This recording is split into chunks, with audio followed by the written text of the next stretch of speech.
going to my doctor office. I changed my silicone with him, Dr. Edward, here in Las Vegas. I changed 2 years ago with him for a bigger size, and today I'm come back there to ask him my possibilities to change again for smaller. I know this is crazy, but this is a woman thing. Hello you guys, we are here with very famous doctor, one of the best in US, Dr. Edwards. He only does breast implants, and it's his specialty. And then I did my breast with him 2 years ago, and I'm come back here just to see if I can change again. I want to get a little bit small, but let's see his advice to me. Let's see. So, what you're interested in doing is going from one size implant to a smaller size implant. And as you and I talked about in your consultation when we came back for follow-up, was that placing a smaller implant in a pocket that has held a larger implant, the pocket doesn't just shrink up. It would be great if there was shrink wrap and you could put the hairdryer on there and make it close up, but unfortunately it doesn't work that way. So in many of the patients that I see that want to downsize their implants, there's more involved than just changing the implant. In fact, I can think of a rare circumstance that's all that it took. We need to tighten up the tissues over the implant in the form typically of a breast lift of some kind. I have a lot of followers, and then they always ask me about my breasts, and so let's be easy for them to understand about, you know. So what's the best way to do implants for people like me who likes to work out heavy and like crazy like me? Sure. You're obviously at the far end of the spectrum in terms of how you work out, because that's your profession. That's what you do for a living. But there are plenty of women who are very interested in staying fit, whether it's going to a bar class or a CrossFit class or running and exercising. So if they come to me and they are interested in a breast enlargement, I have to take a good history in terms of what their physical activities are, what they do. If a woman is very active in terms of lifting and trying to build her chest and arms up, then we talk about, as I mentioned to you, I think going under the muscle is a very important part of giving a good overall aesthetic breast result, because I think it carries a long-term good result, and everyone's different, as I say, but by and large I like under the muscle breast augmentations for primary breast augmentation.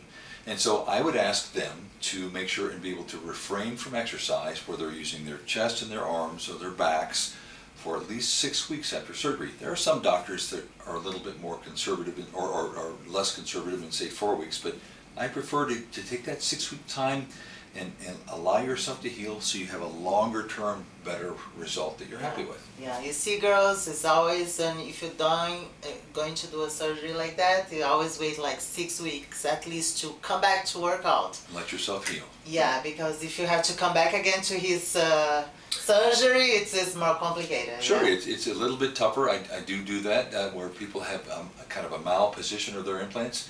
As you mentioned, my practice is primarily breast. I do primary breast augmentation, breast lifts, breast reductions.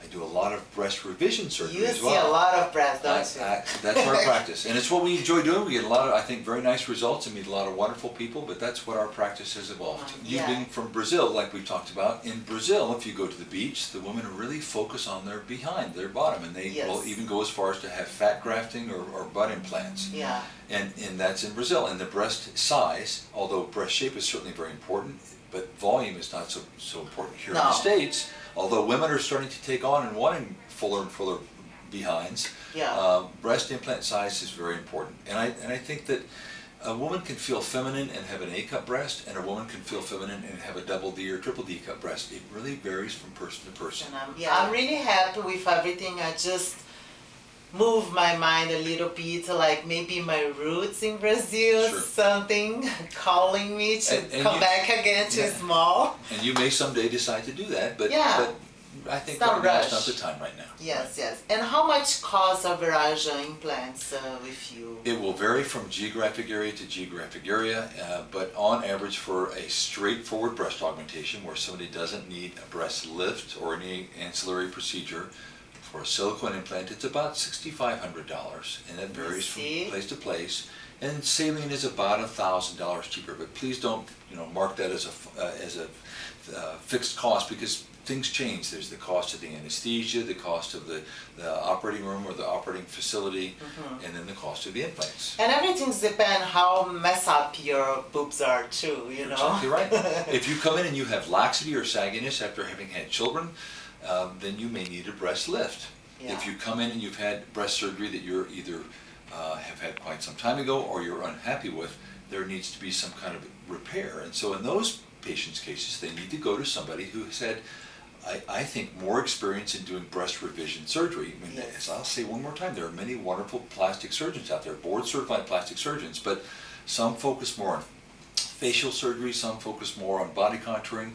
So do your homework is what you should do. Do your homework to find out who can best care for you online. That's why you can go to our website. Can you tell your website, please, sure, for everyone? It's www.medwardsmd.com.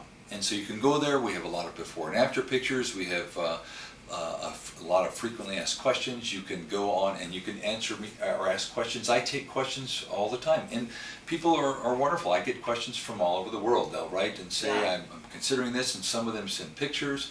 And so if you guys live far away, another planet, you can always come here. It doesn't, sure, people do come here from all over to have surgery, but it does never replace an in-person physical exam, which always should take the place before surgery. But if people have general ideas or questions, they can ask those, and I'm happy to give some advice. But again, it doesn't take the place of an in-person exam. Yeah, for sure, for sure. Okay, thank you again. I hope you guys enjoy to meet Dr. Edwards. Thank you again. Good to see you, Larissa. Hope to see you soon. And that's it. Bye. Bye.